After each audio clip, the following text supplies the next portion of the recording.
සුනන්තු දේවතා සද්ධම්මං මුනි රාජස්ස සුනන්තු සග්ග මොක්ඛදං ධම්මස්සවන කාලෝ අයං බදන්තා ධම්මස්සවන කාලෝ අයං බදන්තා ධම්මස්සවන කාලෝ අයං බදන්තා නමෝ තස්ස භගවතු අරහතෝ සම්මා සම්බුද්දස්ස නමෝ තස්ස භගවතු අරහතෝ සම්මා සම්බුද්දස්ස නමෝ තස්ස භගවතු අරහතෝ සම්මා සම්බුද්දස්ස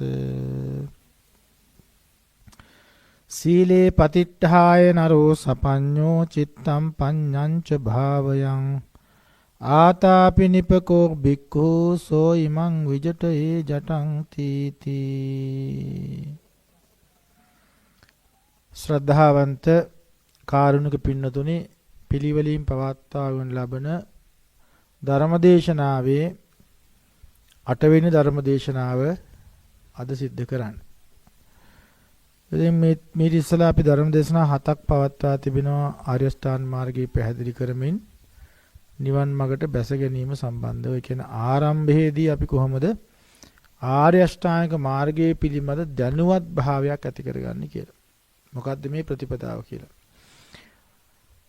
ඉතින් එහිදී අපි කතා කළා සපඤ්ඤෝ නරෝ සහජ ප්‍රඥාවෙන් ඉපදීම දුක අත්දැකීමකට ඇවිල්ලා දුක පිළිබඳ කලකිරීමක් ඇති කර ගැනීම ඊනකට නෙක්ඛම් අධ්‍යාසය කියන්නේ මට මේකෙන් මිදෙන්න ඕන කියන අදහසක් ඇති වෙලා තෙරුවන් සමාදානයට එනවා. බුද්ධ ධම්ම සංඝ කියන රත්නත්‍රයේ සරණ යනවා. ඊට පස්සේ කල්යාණ මිත්‍රෙක් හොයාගෙන සද්ධර්මය ශ්‍රවණය කරලා චතුරාර්ය සත්‍ය පිළිබඳ දේශනාවන් ශ්‍රවණය කරමින් සුතමේ ප්‍රඥාවට එනවා. ඒ දේශනාවන් හොඳින් සිතේ විමර්ශනය කරමින් ඒක නැවත නැවතත් මෙනෙහි කරමින් ඊනකට ඒ චතුරාර්ය සත්‍ය පිළිබඳ චින්තාමය නුවණ දිනු කරගන්න. නිවන මඟ පිළිබඳ. එතනින් ලෞකික සම්මා දිට්ඨියට ඇවිල්ලා එතනින් සම්මා සංකල්පය අපි කතා කරා නික්කම් අව්‍යාපාද අවිහිංසා සංකල්ප කොහොමද වැඩින්නේ කියලා. ඒ සංකල්ප වර්ධනය කරන ඊට පස්සේ අපි කතා කරා එතනින් කොහොමද සම්මා වාචා කම්මන්ත ආජීව කියන සීල ශික්ෂණයට එන්නේ කියලා. සීලය කොහොමද ආරක්ෂා කරගන්නේ කියලා. ඒ සීලේ පරිපූර්ණකාරී කරන ගමන් ඊනකට යා සමාධිය උපදවා ගන්න ඕනි. ඒ සමාධිය සඳහා සම්මා වායාමය අපි කතා කරේ.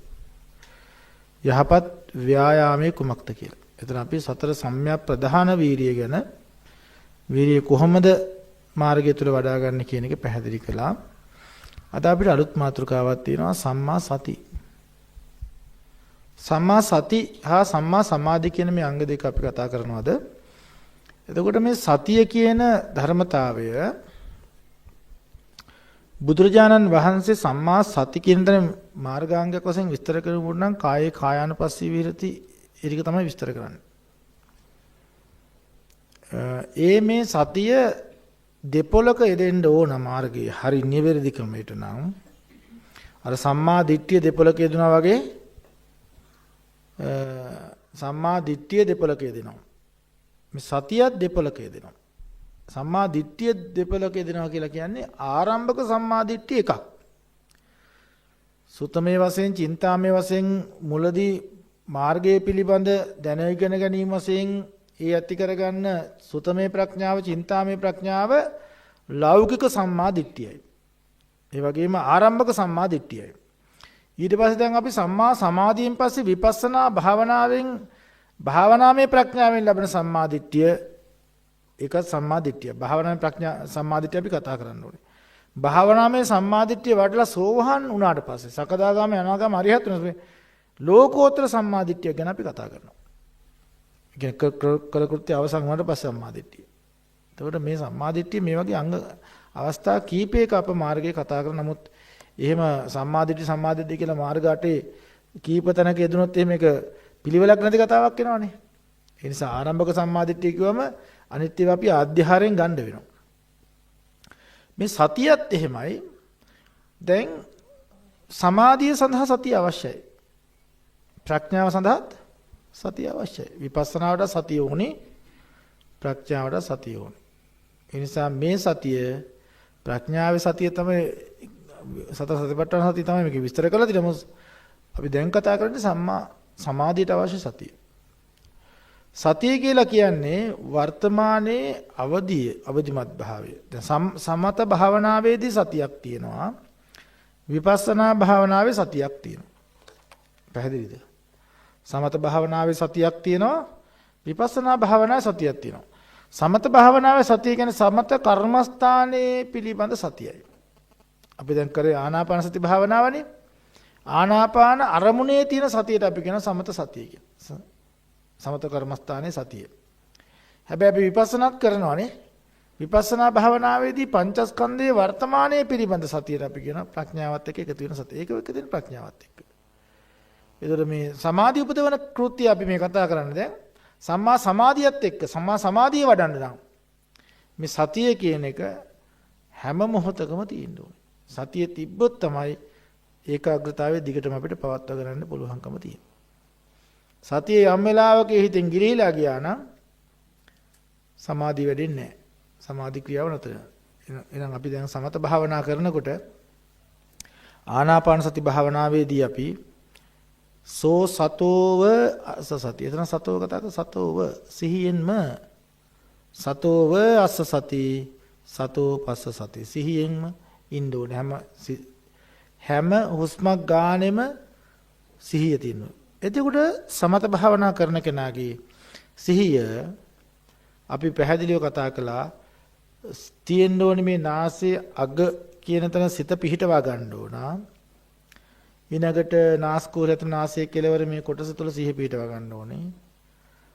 එතකොට සිහිය එතන සිහිය නතර වුණාට ඒ කොටස ගැන අපි අරමුණු කරගෙන හිටියට එතන තිබ්බට ඒක වැදගත්කමක් දෙන්නේ නැහැ. අරමුණු හිත නතර කරලා තියෙන තැනට අපි වැදගත්කමක් දෙන්නේ හුස්මට.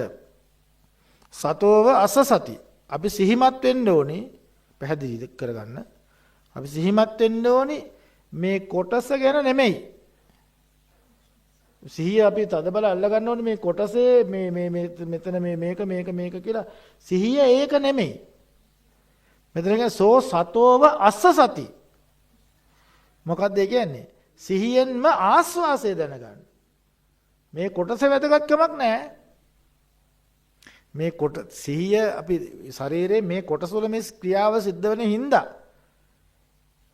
මුරකාරයා හොඳට බලන්නකො දැන් මුරකාරයා ගේට්ටුව ළඟ සති ගේට්ටුව පරිස්සම් කරන්න වැඩ නැහැ නේ. ගේට්ටුවේ ගැන හතර වටේ බල හරියන්නේ නැහැ නේ. ඒ මුරකාරයෙක් නතර කරලා තියෙන්නේ ඇතුල් වෙන පිට වෙන අය බලන්න. කවුද මේකට එන්නේ යන්නේ? විමසිලිමත් වෙන්න ඕනේ එන්නේ අය පිළිබඳ. එයා අර ඉන්නතර ගේට්ටුවේ හතර කොන බලාගෙන හරියන්නේ නැහැ. එතන සිත තියාගෙන එතන තියෙන දේවල් බලලා හරියන්නේ නැහැ. එතන හිට ගන්නවා විතරයි. හිට ගන්න විතරයි යාට ඒක ඕනේ වෙන්නේ. පිහිටන්න විතරයි.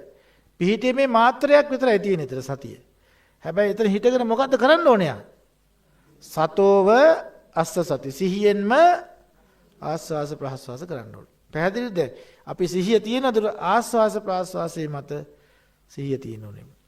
නැත්තම් අපි දැන් ආනාපාන සති භාවනා කරනකොට මේ කොටස් වල දැන් සංවේදනා බලනවා. මේ වගේ දැන් නලියන ස්වභාවයන් මෙතන තියෙන සීතල උණුසුම් බල එතන මේ කොටස අවධානය වැඩි කරන්න සමාධිය නෙමෙයි වැඩෙන්නේ ප්‍රඥාව වැඩෙන්නේ. ඒක විපස්සනා පැත්තට නැඹුරු වෙලා යනවා ඊට පස්සේ. එතකොට සිත සමාධිගත වෙන්නේ නැහැ. ඒකට අපිට මේක සීතලක් දැනෙනවා උණුසුමක් දැනෙනවා මේ ගෑවෙන තැන් දැනෙනවා ගැටෙන තැන් දැනෙනවා. ඒක නෙමෙයි මේ කියන්නේ. ගෑවෙන තැන් ගැටෙන තැන් යන්නේ වමෙන්ද දකුණෙන්ද යන එකක්ද එන එකක්ද කියලා මේ කිසිවක් නම් කරන්න අවශ්‍ය වෙන්නේ නැහැ. ආස්වාසය ප්‍රාස්වාසය කියලා බලන්න අවශ්‍ය වෙන්නේ නැහැ. මේක හොඳට හුස්ම රැල්ල විතරමයි. සතෝ ආස්වාසය දැනගන්න ප්‍රාස්වාසය දැනගන්න. එතකොට අරවත් අපිට දැනෙනවා. ඒකට ප්‍රධානත්වයක් දෙන්න එපා. හුස්ම දිහා විතරක් බලන්න. හුස්ම රැල්ල දිහා. ඒකේ ස්වභාවය කොහොමද? දිග හුස්මක්ද කෙටි හුස්මක්ද? දිග එකක්ද කෙටි එකක්ද කියලා දැන ගැනීම තමයි ඒක අපි කරන්නේ. එතකොට අපිට තමයි සමාධිය ඒ හුස්මලත් එක්කම තමයි හුස්මල සිවුම් වෙනවා රළු වෙනවා ආයේ ඒ හුස්මත් එක්කම සතිය අඛණ්ඩව පවත්වා ගන්නවා කියන එකයි මේ අපි සමාධි භාවනාවේදී කතා කරන සතිය. එතකොට ඒ සතියත් එක්ක අපි ඒකාග්‍රතාවය වඩනවා කියන සම්මා සමාධියකුත් තියෙනවානේ. එතකොට අර සතිය අපි කොහොමද තියන්න ඕනේ? දීර්ඝ ආස්වාසය දැනගන්නවා සතියෙන්, කෙටි ආස්වාසය දැනගන්නවා. හිත සංසුන් වෙනකොට සූක්ෂම වූ කෙටියට වැටෙන ඊටාම සියුම් ආස්වාසය දැනගන්නවා. හිත තැම්පත් වෙන්න සමාධියනු හුස්ම සියුම් වෙනවා. එතකොට ඒ සියුම් වෙනක දැනගන්නවා. හිතට මොකක් හරි සිතිවිල්ලක් ආපු ගමන් ඒක උස්සන්න වෙනවා, වේගවත් වෙනවා. එතකොට ඒක නොසංස මේ සිතයි හුස්මයි අතර තියෙන්නේ අන්‍යෝන්‍ය සම්බන්ධතාවයක්. ඒ කියන්නේ හුස්ම වල මුලැමැද අග හොඳට දැනගන්නවා කියන එක. මුළු හුස්මම දැනගන්න සම්පූර්ණ හුස්ම ආරම්භයේ මධ්‍ය අවසානයේ දක්වාම පැහැදිලිව දැන ගැනීම කරන්න ඕනේ. එතකොට මේ ඔක්කොම ආනාපාන සති භාවනට අදාළ වෙන්නේ. එතකොට මේ විදිහට ආස්වාස ප්‍රාස්වාස අරමුණ තුල අඛණ්ඩත්වයෙන් එකක් හොඳට පැහැදිලිව බලා ගැනීමට අපි කියන සනික ඊටාම ශණයකට අපි සමාධි වෙනවා කියලා.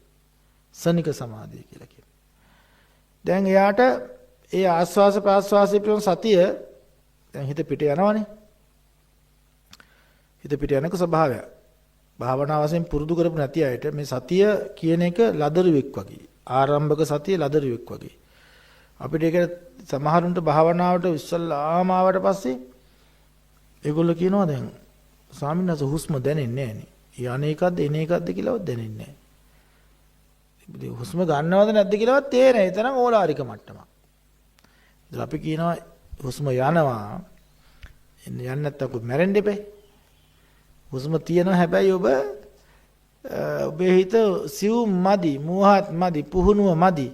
ඒ නිසා ඔබ ආරම්භයේදී ඔබට මම උපදේශයක් දෙන්න. ටිකක් ගැඹුරින් විනාඩි 10ක් 15ක් අනිත්‍යයට බාධාවක් නොවන විදිහ හිතාමතා හුස්ම ගන්න. හිතාමතා හුස්මක් ගන්නකොට යාට තේරෙනවා හුස්ම යනවා එන තේරෙනවා. ඊට පස්සේ ඒක ස්වභාවික වෙන්න ඉඩ ආරින්න. එතන හොඳට පුරුදු වෙන්න ආයෙත් ඒක නොදෙන යනවා නම් ආයෙ ටිකක් ගැඹුරින් හුස්ම ගන්න. ඔහොම ටික වෙලාවක් කරනකොට ඔබට හුස්ම වල හොඳට පැහැදිලිව දැනගන්න පුළුවන්. අන්න එතකොට එහෙම කරගෙන යනකොට යාට පස්සේ අර ආයාසයෙන් තොරවම හුස්ම වල කාලයක් එහෙම බලාගෙන ඉන්නකොට එයාට හුස්ම වල මේ හොඳට පැහැදිලි වෙනවා. වම් පැත්තෙන් යනවා දකුණු පැත්තෙන් යනවාද කියන එක ඒ කාරණා ටික හොඳට පැහැදිලි වෙලා ඒ හුස්ම වල පැහැදිලි වෙනවා. ඉතින් මෙහෙම පැහැදිලි වෙනකොට මුල් කාලේ තවත් තියෙන බාධකයක් තමයි හිත පිටට යනවා වේගයෙන් මොහොතක්වත් පවතින්නේ. ඉතින් ආයෙ ගේනවා ආයෙ යන සමහරුන්ට නම් ඉතින් විනාඩි 10 15 වගේ දිගු වෙලාවකට පැයෙම සමහරට භාවනාව නෙමෙයි. කොතීන මිද්දේ නිින්ද ගිහිල්ලා නැත්තම් වෙනත් අරමුණක ඔහෙ ඉන්න දන්නේ නැහැ මොකද උනේ කියලා. පස්සේ තමයි ගොඩාක් කලා කියලා දැනගන්නේ මම දැන් ආනාපාන සති භාවනාවේ ඉන්නේ කියලා. එතකොට අර ටික ගැඹුරු හුස්මකින් පටන් ගන්න. හිතාමතා හුස්ම අරගන්න. එතකොට ටිකක් අර හිතාමතා හුස්ම මුලින් පුරුදු කරන්න. එතකොට තමයි ඔය අපි කතා කරන ගණන් කිරීම මේ ගෑවෙන්න ගැටන තැන් බැලීම් වමෙන් යනවා දකුණෙන් යනවාද කියලා බලන්නේ ඕලාරිකම අවස්ථාවක. මොකද එයාට අර සිත පිට යන නොදී ඒ කියන සියුම් කාරණාව අවබෝධ කරගන්න තාක්කල් අර වටා පිටා තියෙන කාරණා ටිකත් එක්කම බලනකොට එයාට අර අවධානය පිට යන්න බෑනේ ගණන් කරනකොට. එතකොට ඒ ගෑවෙන්න ගැටන තැන් බලාගෙන ඉන්නකොට ඊනකට මේ වමෙන් දකුණෙන්ද කියලා බලනවා දිගද කෙටද කියලා බලනවා මේ ඔක්කොම බලනකොට යාට අර හිත පිට යන ගතිය අර ඒක ආරම්භයක් විතරයි ඒක ආරම්භක අවස්ථාව විතරයි අපි කතා කරන්නේ ඊට පස්සේ දැන් අපි ඒක ස්වභාවික උසම් බලනකොට ඒ ආය ටිකක් වෙලා එහෙම වැඩුවට පස්සේ ස්වභාවික උසම් එනකොට අපි ආය අර මොකුත් බලන්නේ දිගද කෙටද යමුණත් බලන්නේ වමෙන් දකුණෙන්ද කියලා බලන්නේ ගෑවෙන ගැටෙන තැන් බලන්නේ හුස්ම වල දිහා විතරක් බලනිනවා එතකොට මේ එහෙම බලන්න ගියාට පස්සේ අපි හිතමු දැන් සිත පිට අරමුණකට ගිහිල්ලා ඉක්මනින් යනවා ඉස්සර විනාඩි 10 15 ගිය එක දැන් මේ ටිකක් පුහුණු කරනකොට සිත සතිමත් බව තියුණු වෙන්න යට ඉතා කෙටි කාලෙන් සිත ගේන්න පුළුවන් හැකියාවක් ඇති වෙනවා මේක හොඳට පුරුදු කරන සිත විනාඩියක් දෙකකින් ටක් ගාලා එනවා විනාඩි භාගයක් ඉතින් ඔහම තප්පර දෙක තුනකට ආයෙත් යන පමණින්ම ආයෙ ගෙන්න ගන්න මට දක්ෂතාවයක් තියෙනවා දැන් උදාහරණයක් වශයෙන් එහෙම සිත පිටට ගිහිල්ලා ගෙන්න ගත්තට පස්සේ ඒ අදිෂ්ඨාන කරනවා මේක මං දිගු වෙලාවකට තබා ගන්න ඕනේ කියන එක. ඒක විශේෂ අවස්ථාවක්. ඉස්සෙල්ලා යනවා ගිහිල්ලා එනවා. ඉතින් ආයෙ පටන් ගන්නවා ආයෙ යනවා වගකීමක් නැහැ. දැන් හිතට අවවාදෙන් දැන් ආවනේ.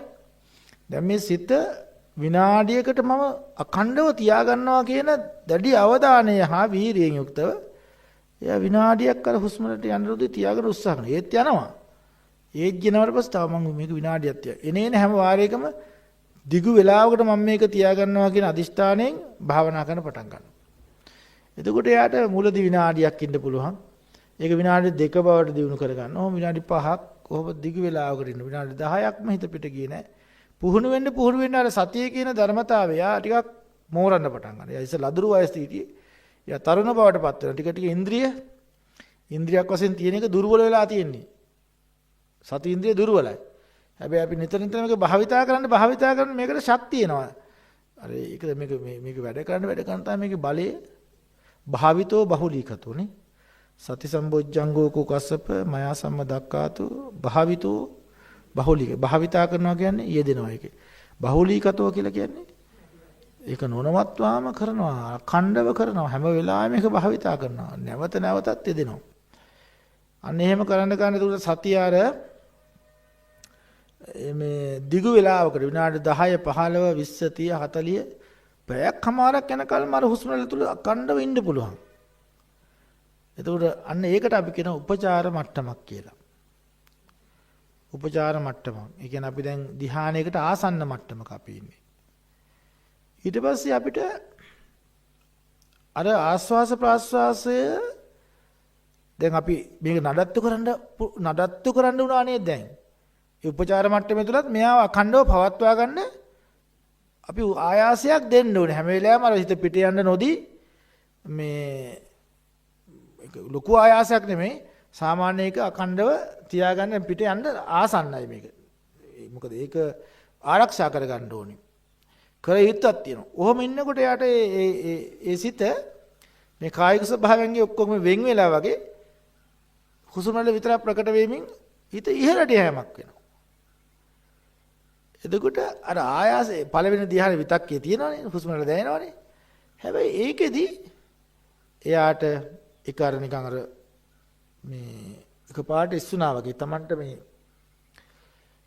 කායික ස්වභාවයන් මේ ස්වභාවයන් අර නඩත්තු කරන ස්වභාවය ඉක්මලා ගිහිලා අරක අඛණ්ඩත්වයෙන් විනාඩියක් දෙකක් ඊටාම් පැහැදිලිව මුලදී ඒක නැවතත් ඒ අර්පණා සමාධිය කියන්නේ ඒවට කෙලින්ම ආස්වාස් ප්‍රාස්වාස තුළ තියෙනවා.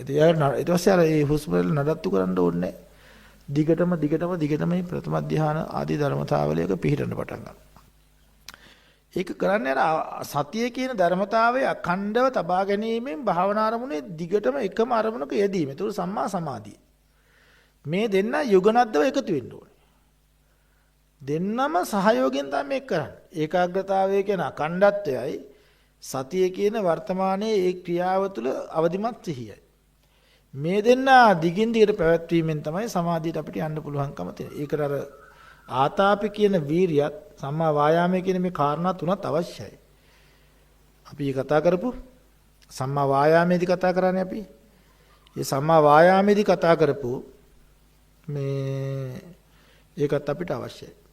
එතකොට අර ප්‍රථම ධ්‍යානෙපත් වුණා විතක්ක ਵਿਚාර පීති සුඛ ඒකාග්‍රතා. විවිච්ඡේව කාමේ විවිච්ඡ අකුසලේ ධම්මේහිනි සවිතක්කං සවිචාරං විවේකජං පීති සුඛං ප්‍රථම ධ්‍යානං උපසම්පජ්ජ විහෙරති කියන්නේ.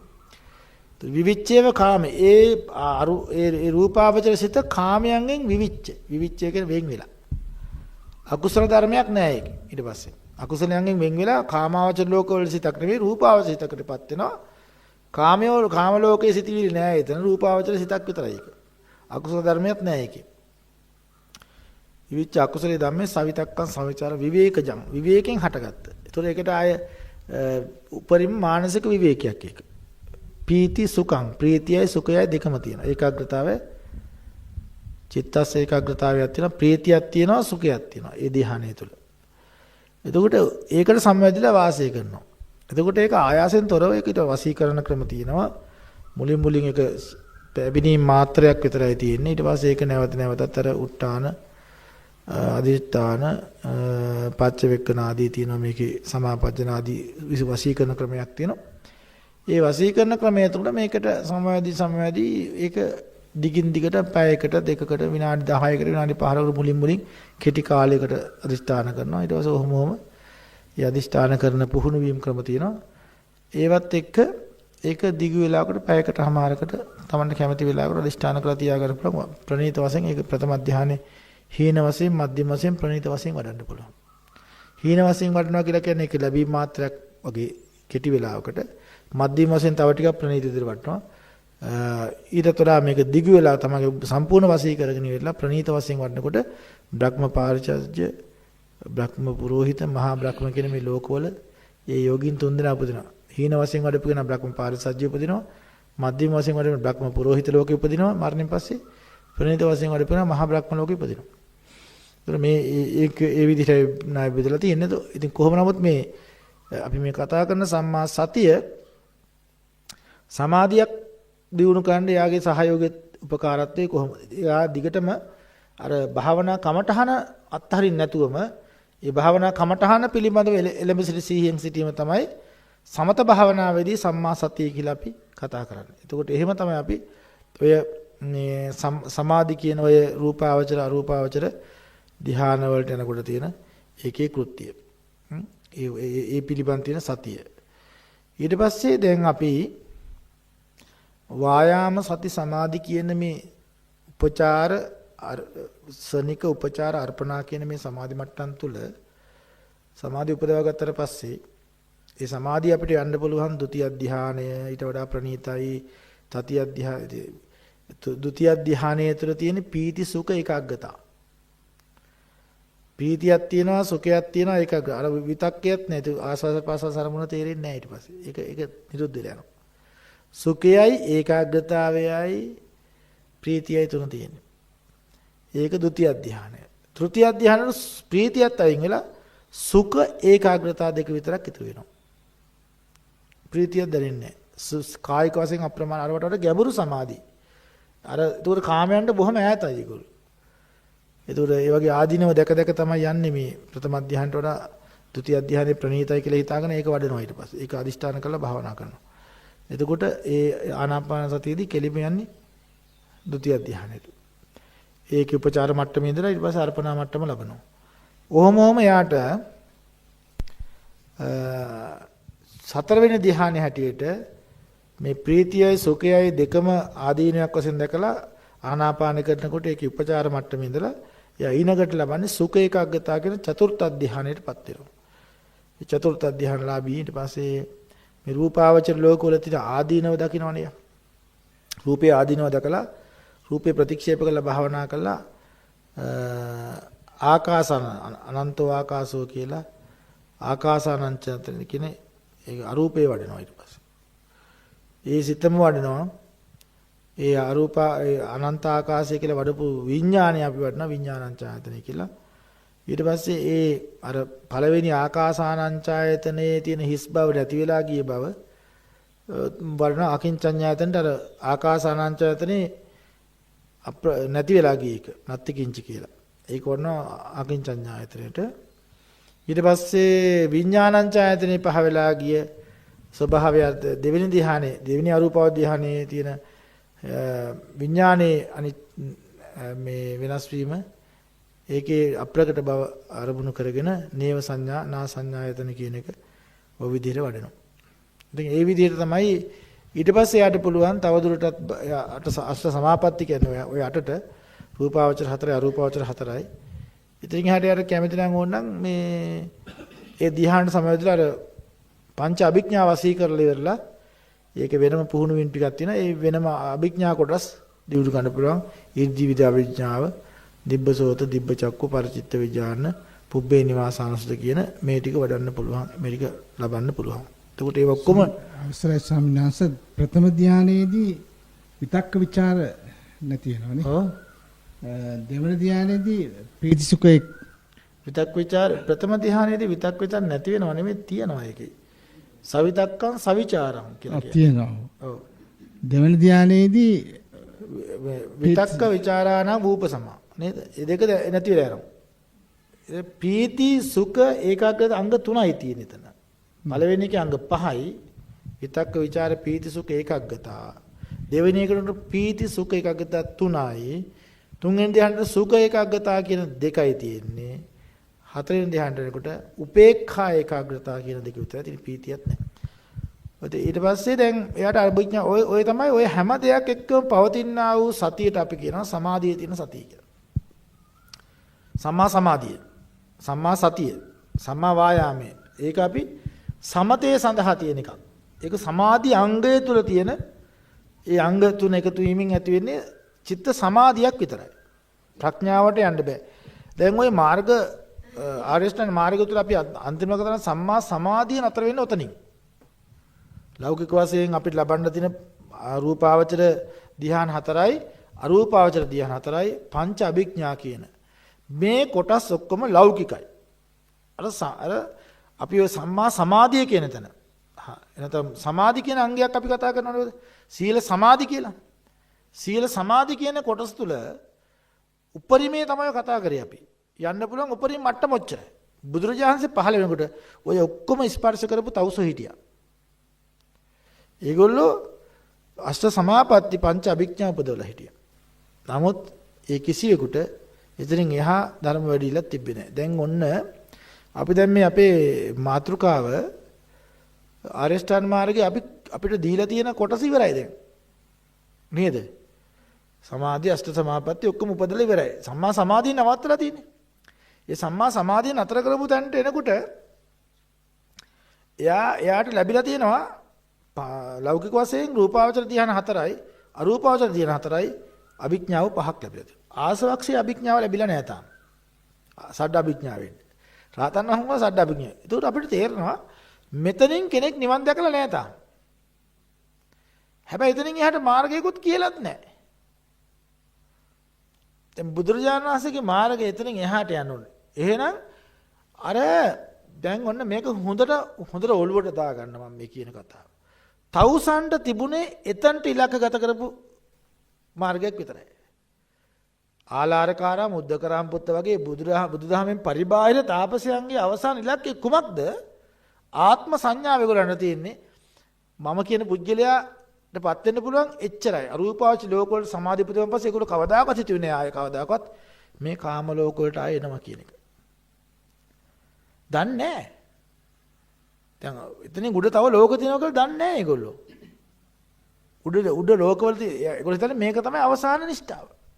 ඕක තමයි ඒගොල්ලෝ හොයලා ගවේෂණය කරපු ලෞකික වශයෙන් ඒ ලෝකේ ගුරුවරයෙක්ගේ උපදේශ සහිතව හොයාගන්න පුළුවන් මේ 31 භූමි තලයට අයිති ඒ කාමාවචර රූපාවචර කුසල්. ඒක ත්‍රි භූමික කුසල් කියලා අපි කියන්නේ. ත්‍රි භූමික කුසල්.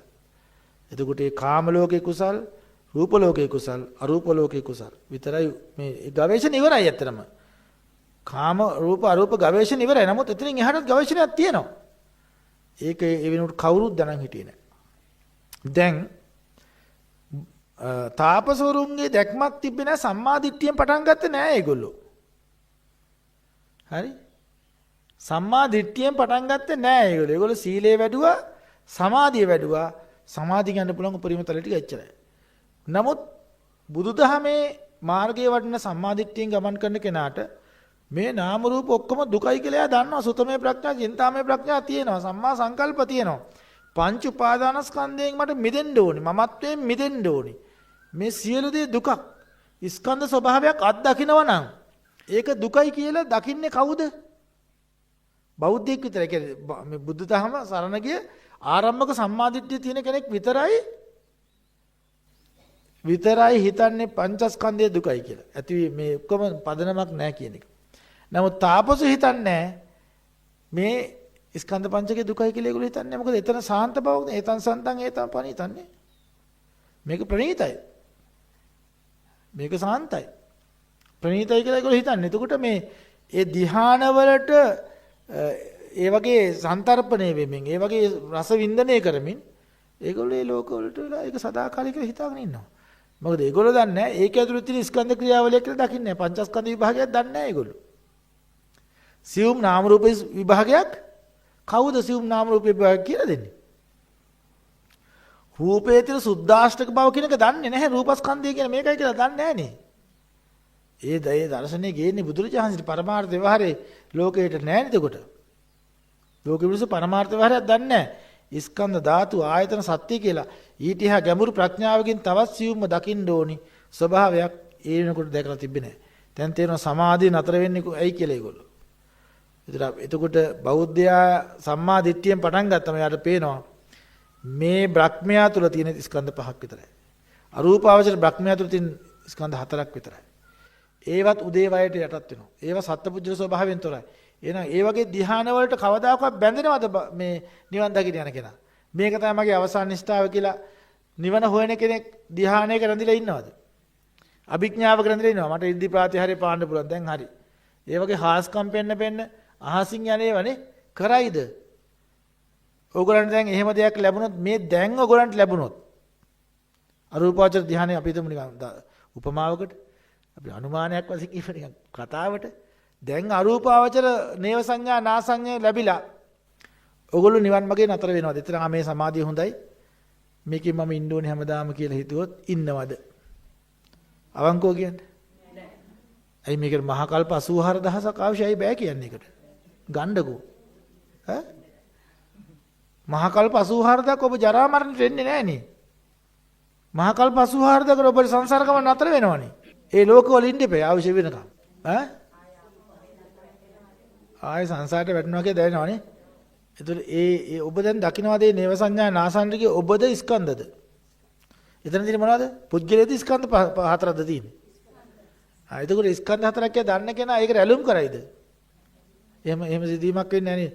ඒකයි අර සම්මා දිට්ඨියෙන් පටන් ගැනීමේ වැදගත්කම කියලා දැන් ඔයාලට තේරෙනව නේද? ඒ දැනුම නැතුව මේ සම්මා දිට්ඨියෙන් පටන් ගත්තේ නැති බමු තාපසයෝ ඒ භාවනා කරපු ක්‍රමය දන්නවද දැන්? ඒගොල්ලෝ සම්මා දිට්ඨිය නෙවෙයි පටන් ගත්තේ. මොකද සම්මා දිට්ඨිය ඒ කාලෙකට නැහැ. දුක්ඛේ ඥානෙ, දුක්ඛේ සමුදය ඥානෙ, දුක්ඛ නිරෝධ මාර්ග කවුද කියලා දෙන්නේ මේක? මේක නැති නිසා ඒගොල්ලෝ පටන් ගත්තා මේ සීලයෙන් පටන් අරගෙන මේක දියුණු කරගත්තා. පුළුවන් තරම්. දියුණු කළ ඒගොල්ලන්ගේ ආත්ම සංඥාවෙන් අර පංච අභිඥා දක්වා යන්න පුළුවන්. දැන් කෙනෙකුට ඊර්ධි ප්‍රාතිහාර්ය පාන්න පුළුවන් නම් ඒක අතහරියද කවුරු? ඕගොල්ලන් ලැබුණත් ඔයගොල්ලෝ අතහරිනවද ඒක?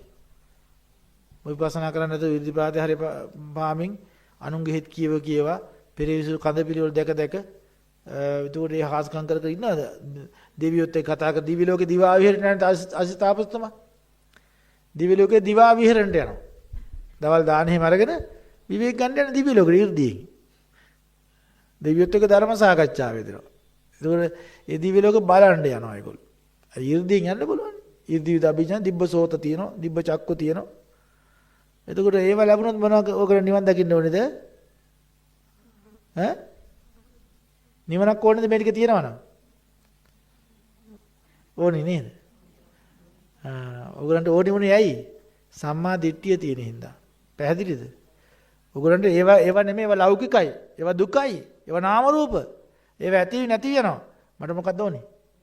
නිවන කියන එක ඕනි හින්දා නේද ඔබලා ඒවා අතාරින්නේ. ඒ සම්මා දිට්ඨිය නැතුව පටන් ගත්ත කෙන සම්මා සමාධියෙන් අවසන් වුණොත් මේ මාර්ගය උතරින් අතර වෙනවා. එහෙනම් අපි එතනින් එහා තියෙන කතාව බුදුහාමුදුරු කියලා දෙන්නේ. බුදුරජාණන් කියන්නේ එතනින් එහා තියෙන කතාව. ඒ භාග්‍යතුන් වහන්සේ අපි කෙරේ මහත් වූ අනුකම්පාවකින්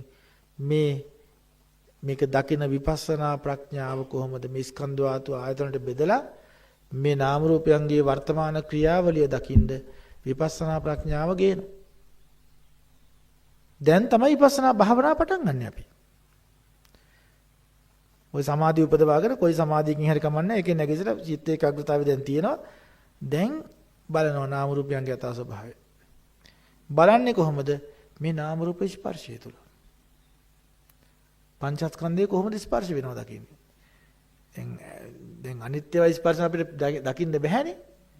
නාම ධර්ම ටික දකින්න බෑ. දැන් අපිට නම් කරගන්න පුළුවන්. හැබැයි ඒවා වෙන වෙනම දකින්න බෑ. ඒතර කෙනෙකුට දකින්න පුළුවන් මොකද්ද? මේ නාම රූප ටික ඇතිවීම නැතිවීම. කාය සංපස්සජා වේදනාව තුළ සිදුවන දේ. ඉතින් අපි ඒ නිසා මේ සංවේදනා නිරීක්ෂණය කරමින් ඇති වෙන නැති වෙන මේ වේදනා ස්කන්ධයේ පදනමක් නැති බව මේ වේදනා ස්කන්ධය ඇතුලේ බුදුරජාණන් කියන සුද්දාෂ්ටක ටිකක් මේ තියෙන්නේ. රූපස්කන්ධය කියලා ඔබට දැන් මම 아무තුන් කියන්න ඕනේ. දැන් මේ ශ්‍රුතවස් ශ්‍රාවකයෝ ටිකක් අපිට ඉන්නේ. හොඳට අහලා දැනලාගෙන තියෙන කට්ටියක් මේ ඉන්නේ. දැන් රූපස්කන්ධය කියවම ආයේ අර මෝඩ කතාව කියන්නේ මේ ශරීරය කියලා කියන්නේ. මේ අතපය කන්නාසා කියලා කියන්නේ. මේ දෙතිස් ගුණපේ කියලා අපි කතා කරන්නේ. අපි රූපස්කන්ධය කියම අපිට මතක් වෙන්නේ මොකද්ද? සුද්දාෂ්ටකය. එහෙම නැත්නම් රූපේ අවසාන බෙදීම ඇති වී නැති වෙන සුද්දාෂ්ටක කලාප ටික. ඒතකොට මේ රූපස්කන්ධ ටික නිතර විපර්යාසයටපත් වෙනවා. ඒ රූපස්කන්ධ දෙක ගැටෙනකොට අපිට දැනෙන ශාරීරික සංවේදනාව. රූපස්කන්ධේ නිතර විපර්යාසය තුළින් ඇති වෙන ප්‍රකම්පන. ඒ ඇති වෙන දැනීම ඒක ඊට පස්සේ අපි ඒ තුළ හට ගන්න වේදනාව. ඒ තුළ හට ගන්න සංඥාව. ඒ තුළ තියෙන චිත්තය. ඒ නාම රූප ස්පර්ශයෙන් කාය සංපස්සජා වේදනාව තුළ තියෙන පංචස්කන්ධ අත්දැකීම. කාය සංපස්සජා වේදනාව තුළ තියෙන පංචස්කන්ධ අත්දැකීම. පස්සපච්චයා වේදනා. පස්සපච්චයා වේදනා. වේදනාපච්චයා තණ්හා. වේදනාපච්චයා තණ්හා නෙමෙයි දැන් අපි කරන්නේ. වේදනාපච්චයා පඤ්ඤා. වේදනාවන් හැම එකක්ම අපි මොකද කරන්නේ? අනිත්‍යයි. අනිත්‍ය කියන්නේ වෙනස් වෙනවා. විපරිණාම ධර්මයෙන් යුක්තයි. ස්ථිර නැහැ. ස්ථිරම නැහැ. මේ අනිත්‍යය කොච්චර වේගයෙන් දකින්නවද? තා වේගයෙන් ඔබට අත්දැකීමකට ගන්න පුළුවන් මේ භාවනා හිත අර සමාධිමත් සිතකින් බලන්නේ දැන්. මේ සමාධියෙන් බලනකොට මේක ඊටාම සියුම් ඇතිවෙන හිත නිශ්චල වෙන්න මේක ඊටාම සියුම් ඇතිවෙන කම්පණේ පව ඔබට අහු වෙනවා. සූක්ෂමව ඇතිවෙන වේගවත් ධාරාව ඔබට අහු වෙනවා. හිතන්න මේ ශරීරයේ මේ හැම තැනම කොතනකවත් නැතුව මේ රූපස්කන්ධ හැම වෙලාවෙම බිඳ වැටෙනවා. ශක්තියක් පමණයි. ඊටාම සූක්ෂම රූප කලාපයන්ගේ අතරක් නැතුව සිදුවෙන විපර්යාසය මොහොතක්වත් අල්ලන්න බැරි තාම විදුලි ධාරාවක්සේ බුබුලු ධාරාවක්සේ ඊටාම සියුම් කලාප රාශියක්සේ මේක ඊටාම ඉක්මනින් විපරිණාම ශක්ති ධාරාවක් විතරයි. විදුලි ධාරාවක් ඇතුලේ තියෙන ඒ ශක්තිය අපිට හොයන්න බැරි තරම් වේගවත් නේකේ. ඒ කොටස් වෙන් කරන්න බැරි තරම් වේගයකින් මේ ශක්තිය ශරීරය තුල වෙනස් වෙන විපරිණාම. ඒ තමයි සුද්දාෂ්ටකයන්ගේ වහා වෙනස් වෙන ස්වභාවය. අතරක් නැත වෙනස් වෙනවා. ඒ වෙනස් වීම තුල හටගන්න යම් අත්දැකීමක් තියනවාද? සැප දුක කියලා වේදනාවක් ඔබ විඳිනවාද? ඒත් ඒ රූපයත් එක්ක මේවා නිරුද්ධ වෙලා යනවා. ඒ සංඥාව ඒ නම් කිරීමක් තියනවාද? ඒත් වෙනස් වෙනවා. සිතවිලි හා සිත කියන මේ පංචස්කන්ධයම වෙනස් වීම අපි නිරීක්ෂණය කරනවා. එතකොට ඒක අපි අපේ විපස්සනා කමටහනේදී අපි ගොඩාක් කතා කරා ඒ වගේන. එතකොට මේ වෙනස් වීම අපිට අත්දකින්න පූර්ව ප්‍රතිපදාවක් තියෙන විපස්සනා එක පාට අපිට ගැඹුරකට යන්න බෑ. සිතේ උපේක්ෂාව තහවුරු කිරීමයි විපස්සනාව කියන්නේ. මේක තා ගැඹුරු කතාවක්. ඒ කියන්නේ අපිට දැන් අන්ත දෙකක් තියෙනවා. උබෝ අන්තේ එකක් ගැටීම එකක් ඇලීම. මේ උගන්වන අභිධර්ම උගන්වන මේ කාය සංපස්සජා වේදනාව සිත් දෙකකින් අත්දකිනවා අපි. සුඛ සහගත කාය විඥානයයි දුක්ඛ සහගත කාය විඥානය. මේ දෙක හරි පැහැදිලි. සුඛ සහගත කාය විඥානය ඇති වෙද්දී කුසල විපාකයක් හැටියටයි. අකුසල විපාක දුක්ඛ සහගත කාය විඥානය ඇති වෙන්නේ අකුසල කර්ම. මේ දෙක නැති අවස්ථාවක් නැහැ. හැම වෙලාවෙම මේ කය අරමුණු කරන හැම වෙලාවකම ඔබ කයේ සංවේදනා දැනීම කයේ ස්වභාවය අත්දකින්න හැම වෙලාවකම කොතනක බැලුවත් ඔබ ඒ දැනගන්නේ කාය විඥාණයෙන්. කාය විඥාණයෙන් දැනගන්නවා.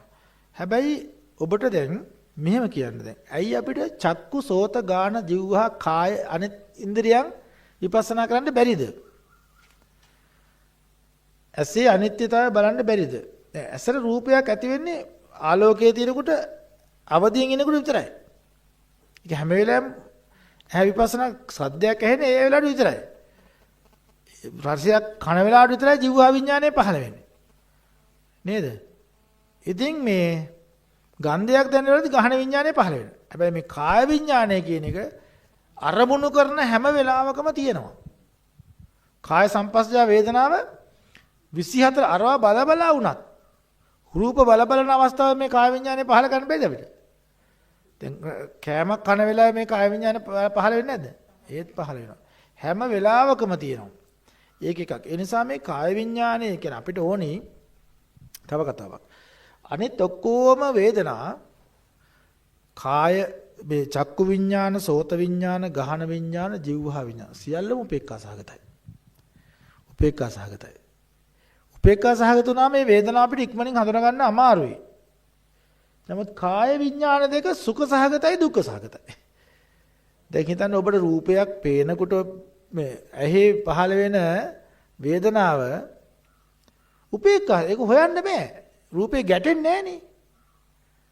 රූපේ සියුම්ම ගැටෙන්නේ. අනිත් ඔක්කොම වේදනා ටික උපේක්ඛා සහගතයි විඥාන සියල්ල. හැබැයි කාය වේදනා ප්‍රකට හින්දා පැහැදිලි හින්දා කාය විඥාණය දුක්ඛ සහගතයි සුඛ සහගතයි කියලා දාලා. ඒතකොට මේ දෙක අපිට මේ දුක්ඛ සහගත පැත්ත හා සුඛ සහගත පැත්ත මේ දෙක හැර මේ දෙක පැහැදිලි නොබලට නේද? ඒ කියන්නේ ශරීරයෙන් සැප විඳින අවස්ථාවයි ශරීරයේ දුක් විඳින අවස්ථාව. මේ වේදනා දෙක එනකොට ඔබ මේ වේදනාවට ප්‍රියාප්‍රිය භාවයක් පත් වෙනව නේද? දුක් වේදනාවක් එනකොට අපි ඒකන ලොකු අසහනයක්, ලොකු අකමැත්තක්, ලොකු ගැටීමක් තියෙනවා. එතකොට ඔබට වැඩෙන්නේ මොකද්ද? තරහ, ද්වේෂය. එතකොට ඒක ගැටනාන්ති. දෝමනස්සේනේ. ඊළඟට අනිත් පැත්තේ මොකද්ද? සුවදායක ලෝභය තියෙනවා. සුවදායක වේදනාව. එතකොට ඔබට ලෝභ පැත්ත. අවිද්‍යාව පැත්ත. මේ දෙක දුර වෙන්න එපා අපි දැන්. අවිද්‍යා දෝමනස්සනේ විනය ලෝකේ අවිද්‍යා දෝමනස්ස අපි කතා කරේ සතිපට්ඨානෙදී.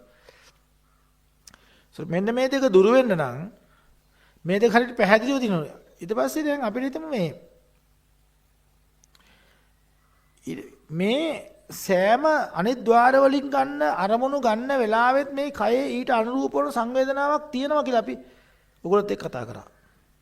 මතකද? එහෙන් රූපයක් ගන්න වෙලාවේ ප්‍රිය රූපයක් නම් අප්‍රිය රූපයක් ඒක කයේ සංවේදනාවක්. ඊට අනුරූප වෙච්ච කයේ ප්‍රතිචාරයක් තියෙනවා. ප්‍රතික්‍රියාවක් තියෙනවා. කනෙන් ගන්න ශබ්ද වලට කය ප්‍රතික්‍රියා කරනවා. අපෝ මෙයා මට බනිනවා. එතත් මිටි කනවා මූණ කළු වෙනවනේ. එතකොට ඒ වෙන්නේම ඒ රූප කලාපයන් නේද වෙනස් වෙන්නේ. එතකොට මේ රූප කලාපයන් වෙනස් වෙනකොට ඔබට දැන් මේ තරහ අධික නම් ඔබ ඒ වගේ වෙලාවට තරහක ඔබ ඇඟේ සද උෂ්ණයක් තේජෝ ධාතුව බලවත් වෙනවනේ.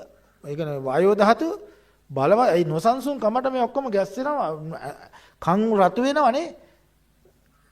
ගොඩාක් ඒකට ප්‍රතික්‍රියාවක් දක්වනවා. ඒ නිසා බුදුරජාණන් වහන්සේ සබ්බේ ධම්මා වේදනා සමෝ සරණා. සියලුම ධර්මයන් වේදනාවක් බවට පත් වෙනවා. ඔබ වේදනා පරිඤ්ඤය කරනවා නම් වේදනාව කියන ශේස්ත්‍රය ඔබ අවසාන දක්වා දැනගන්නවා නම් මේ දුකින් ඈතර වෙන්න පුළුවන්. ඒක තමයි නිවන කියන්නේ. වේදනාව සම්පූර්ණ දැන ගැනීම නිවන් දැකීම කියලා තියෙනවා.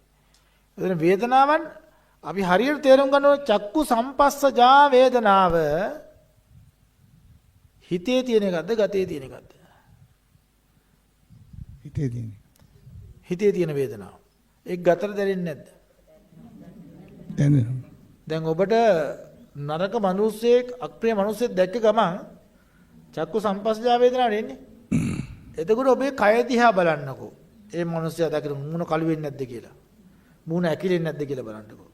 මේ නිකන් ප්‍රසන්නතිව ඔබේ මේ ශරීරය සම්පූර්ණ අප්‍රසන්න බවට පත් වෙනවා. එතකොට මේ මනසේ වේදනාව බලන එකද පහසු, කයේ වේදනාව බලන එකද පහසු? කයේ වේදනාව බලනකොට මනසේ වේදනාවත් කයේ වේදනාවත් එක්ක සම්බන්ධ වෙන්නේ නැද්ද? ඒ සමස්ත වේදනාව වෙන් බලන්න ඕනේ නේද? වේදනා ස්කන්ධ එනවා නේද? එතකොට මේ කයත් එක්ක ජොයින්ට් කරගත්තට පස්සේ සම්බන්ධ කරගත්තට පස්සේ අර නාම ධර්ම ටික වෙනම තිබ්බොත් රූප ධර්ම ටික වෙනම තිබ්බොත් මේ සංසිද්ධිය අපිට තේරුම් ගන්න බෑනේ. දැන් මම තව පුංචි උදාහරණයක් මේක තේරුම් ගන්නකො. දැන් ඔන්න ඔබට කෙනෙක් බනිනවා. නරක නපුරු වචනෙන් බනිනවා. දැන් ඔබ අඳුර ගන්නවා මේ කනෙන් තමයි දැන් මේ එන්නේ දැන් මේ මිනිහමට බනිනවා කියලා. ඒක ඉස්සෙල්ලාම සෝත ප්‍රසාදේ හරහා ගිහිල්ලා සෝත විඥානය පහළ වෙනවා. සෝත සම්පස්සේ ඇති වෙනවා. සෝ සම්පස්සජා වේදනාව ඇති වෙනවා. හරි?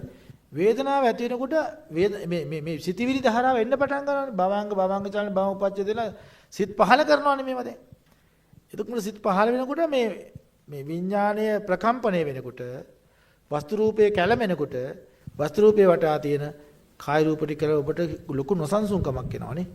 කායික නොසන්සුන්කම. අවසරයි ස්වාමීන් වහන්සේ දැන් ඒ අවස්ථාවේදී සෝත විඥානේ නැති වෙලා ඉවරයිනේ. ඔව් සෝත නැති වෙලා ඉවරයි. අයි සෝත විඥාන ගැන අපි කතා කරන්නේ. සෝත විඥානය ගැන කතා කළා වැඩක් නැහැ. නැති වෙලා ගිලන්ද. දැන් මේ ප්‍රතිඵලය අපි බලන්නේ. අරමුණ ආපු ප්‍රතිඵලය අපි බලන්න ඕනේ. සංවේදනාව. දැන් සෝත විඥානය ඇති වෙලා එයාගේ කෘත්‍යය. ඒක බලන්න බෑ සෝත විඥානය. කොහොමද සෝත විඥානය බලන්නේ? චිත්තක්ෂණේ යනවා කියන එක අපිට හිතන්න පුළුවන් වේගකින් යනවා. මේ චිත්ත වීතියක සෝත විඥානය එකවරයි පහළ වෙන්නේ. පංචද්වාරා වද්දන සෝත විඥාන. ඊට පස්සේ සම්පටි සම්තින වොත්තපන ජවන කුසල ලකුසල රැස් කරනකොට කුසල ලකුසල සිත් වැඩ කරන්නේ. ඒ සිත් වැඩ කරනවා කියන එක සිත් එක බලන්න බෑනේ අපිට දැන්. සිත් වැඩ කරනවා කියලා කියන අපේ සිතේ ප්‍රකම්පන වේගය. වැඩි මේ කයේ තියෙන වෙනස්ක. දැන් මේක දන්නේ නැහැ කියමු. ඕගොල්ලෝ මේක දන්නවා. ඒ නිසා මේක කියා දෙන්න බැරි. දන්නේ නැති මට්ටමින් අපි කතා කරමුකෝ. කිසිම කෙනෙක් දන්නේ නැති මිනිස්සෙක්. මේ පාරේ යන මිනිස්සෙක්. බන අහලත් නැහැ. ඒ මිනිහා නරක කෙනෙක් බනිනවා දැන් මිනිස්සයාට. තරහකාරයා බනිනවා. හොඳටම බනිනවා. අල්ලපු ගෙදර මිනිහා. බීලා ඇවිල්ලා හොඳටම දැන් කේන්ති.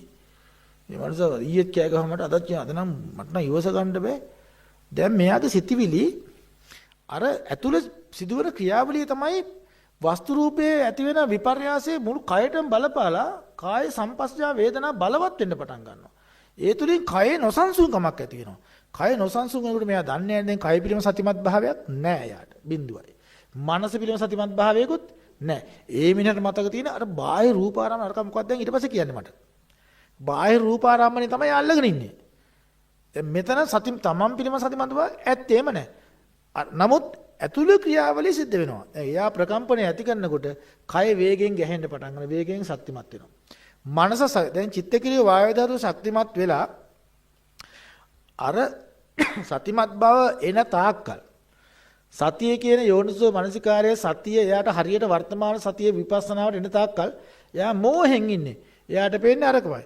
එන්නේ අරයා සිතන සිතිවිලි වල වේගවත්කම වැඩි වෙලා අද නම් හොඳ වැඩක් කරලා අවුදයක් ගන්නවා. එයාගේ සිතේ මතු පිටින් දකින්න දෙයට අනුව එයා ක්‍රියාත්මක කරලා අර මනුස්සයා මරනවා ගහලා ගිහිල්ලා. හදිසි කෝපේ. හරි? ඉවස ගන්න බැරිකම. දැන් ඒක ඇවිල්ලා පුතත්ජන ස්වභාවයක්. ඒකනේ අපි මේ ලෝකේ අත්දකින්නේ. ඒකද අපි පරම සත්‍ය කියලා කියන්නේ. ඒක හොයන්න ඕනේද? දැන් අපි මොකද්ද හොයන්න ඕනේ? විපස්සනා යෝගී කරන විදිහ මම බලන්නම් දැන්. විපස්සනා යෝගීෙක් දැන් අර මනුස්සයා බලනකොට සෝත සම්පස්සජා වේදනා දැනෙනවා යාට. අප්‍රිය සිතිවිල්ල. මේ මිනිස්සු බනිනවා මට දැන්. අප්‍රිය දෙයක් ඇහෙන්නේ. සෝත විඥානේ පහළලා සෝත සම්පස්සෙත් ඇතිලා සෝත සම්පස්ස වේදනාවක් ඇති වෙලා දැන්. ඒ වේදනාව මෙයා දිහා බලා ඉන්න. එතකොට යාට තේරෙනවා අර මේ පාරක් ගැහුවනේ දැන් එකපාරටම. පාරක් වැදුනානේ. පාරක් වැදුන ගමන් ගන්ටාරයට එකපාරට ගහපු ගමන් ගන්ටාරේ නිවෙනවද? නිවෙන්නේ නැහනේ. අනුරාවයේ තියෙනවා ටිකක් වෙනකන්. ඉතින් අනුරාවේ නැවත ගහනකොට මොකද වෙන්නේ? නැවත ඒක නොනවත්වාම පවතිනවනේ. දැන් පෘථජ්ජනය කරන්නේ අනුරා ගහපු ගමන් නැවත ගහනවා යසිතවිලි වලින් සිතට. ගහන්න සිත ප්‍රකම්පණය වෙලා ගත ප්‍රකම්පණය වෙලා ක්‍රියාවක් බවට පත් වෙනවා. කියන්නේ මේක සක්‍රිය වෙනවා කර්මයක් රැස් කරන්න. කර්මන්නේ වෙනවා. ක්‍රියාවට එයා කය හදා ගන්නවා. මිනි මරන්න, ගහන්න, බනින්න, හිරියට කරන්න අපි අකුසල කර්ම යෙදෙන්නේ ක්‍රියාව හදා ගන්නවා. පරිඋට්ටානේ එළියට දාගන්න. නමුත් අර විපස්සනා යෝගියා දැන් එයා සතිමත්ව ඉන්නේ. සතිමත්කම නැති වුණා කියමුකෝ. බණිනකොට එකපාරට යට මේ තමන්ගේ සියුම් ශරීර සංවේදනා වෙනස් වෙන බව දැනෙනවා. ගහපු ගමන්ම ගන්ටාට වැදුනා කියලා දන්නවා. ආයෙ ගහන්න යන්නේ නැහැ. ආයෙ සිතවිල්ලක්වත් උපදවන්නේ නැහැ. බොවන තරම් මැනපන්. මම කොතනක හරි පිළිවෙලට කතාවක් නෑ වොන්න. කොතනක හරි ගොඩක් වෙලාවට සංවේදනා සියුම් කරගත්ත කෙනෙකුට පපුව තමයි ගොඩක්ම දැනෙන්න පටන් ගන්න. වස්තු රූපේ ළඟ. ඒ වගේ වෙලාවට හොඳට බලන්න පපුවේ ගැස්ම වැඩි වෙන්න පටන් ගන්නවා. ඒතර ඒ වගේ තැනක හෝ අප්‍රසන්න කොහේ හරි සංවේදනාවක් තියෙනවා අරක දිහා බලාගෙන එහි උදේවය බලනවා. දැන් සතිය කොහෙද තියෙන්නේ? පංචස්කන්ධය. පංචස්කන්ධය කියන්නේ පුද්ගලයේද? ඔබේ දැන් සතිය තියෙන කොහෙද ප්‍රඥාව තියෙන කොහෙද? සුද්ධාෂ්ටකයන්ගේ විපර්යාසය තුල. ඇති වී නැති වෙන වේදනාව තුල. ඇති වී නැති වෙන සංඥාව තුල. ඇති වී නැති වෙන සංස්කාර තුල තමයි ඔබේ මේ සතිය තියෙන්නේ. එතකොට අර මිනිස්සයා මතක් වෙයිද? ඒ මිනිස්සු රූපේ තියෙනවද දැන් ඔබේ හිතේ? ඒ මිනිස්සයා කියන වචන තියෙනවද? ඒ වගේ අර්ථය හොයන්න යනවද? ඒ මිනිස්සයා මොනවා කිව්වත් ඔබ දැන් මොකද? ඔබ ඉන්නේ විපස්සනාව තුල. ඔබ එතකොට ඒ විපස්සනා තුල ඉන්නකොට අර පුරාණ සංඛාරයක් නිසා අර මිනිහා මේ බනින්නේ. පුරාණ සංඛාරය එනවා විපාකයට. නව සංඛාරයක් ඇති කරන්නේ නැහැ. ඇයි අපි නොසන්සුන් වෙන්නේ නැහනේ. අපි මතුපිට සිතුවිලින් ප්‍රතිචාර දක්වන්නේ නැහැ. නවත්තලා. එතකොට ඒ ක්‍රියාව තුළ අපි මෝහය නසනවා. ප්‍රඥාව දියුණු කරනවා. එතකොට මේ මිනිහා බයින් එක හොඳයිද නැද්ද? හොඳයි.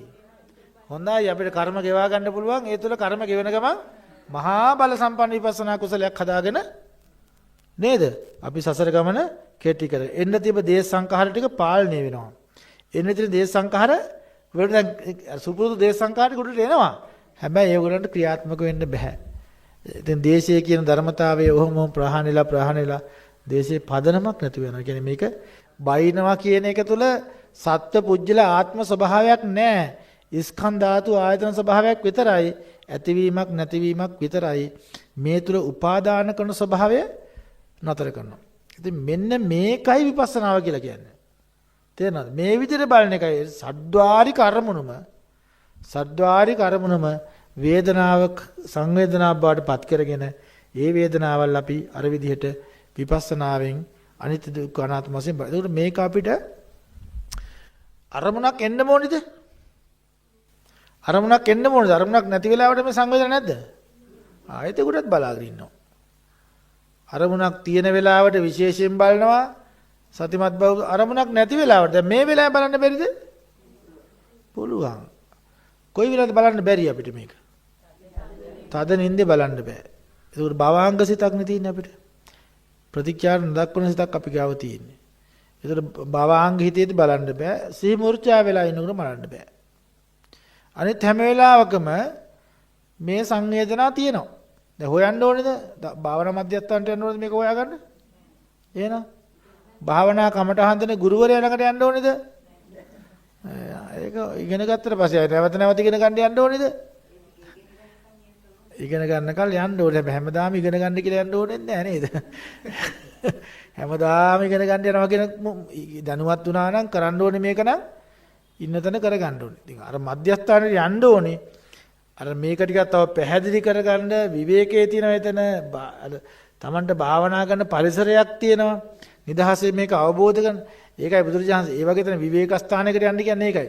ඒකට ප්‍රත්‍ය ටික තියෙන තැනකට ගියාම මේ ගොඩක් පහසුයි. මොකද ආරම්භකයෙකුට නැවතත් භාවනා මධ්‍යස්ථානයේ නැවතත් ආරණ්‍යක රුක්ෂ මූලගත එකට ශුන්‍යාකාරයකට ගිහලා හිස්තැනකට ගිහලා මේක ටිකක් හුදකලා පුරුදු කරගන්න පුළුවන් නිදහස් පරිසරයක් තුල. ඒකට සුදුසු පරිසරයක් හදලා තියෙනවා නේද? වෙලාවට කැම්බීම් වෙලාවට පහසුකම් ටික දෙනවා. ඒතර බාධාවට කිසි දෙයක් නැහැ. කතා බහ නැහැ. සීලයක් සමාදන් කරවලා තිනවා. හැම කෙනාම උනන්දුවෙන් භාවනා කරන යෝගීන් දකින්න ලැබෙනවා. ඒතර ඒකට අවශ්‍ය කරන හැම පරිසරයක් මෙතන හදලා තිබ්බන් පස්සේ අපිට ඒක තව මේක පැහැදිලි කරගන්න මේක ඉගෙන ගත්ත විතර පමණින්ම ඇවිල්ලා හරි මං වැඩේ කරන්නම් කිව්වට එච්චර ශක්තිමත් හිතක් අපිට නැහැ. මේ විපස්සනාව තරුණ වෙන්න ඕනේ. ළමා ලදරු කාලේ මේක මෙහෙමයි පුතේ කිව්වට හරි මං දැනගත්ත කිව්ව පමණින්ම දැන් විපස්සනාව කරන්නම් කිව්වට එහෙම එකක් නැහැ මේකේ.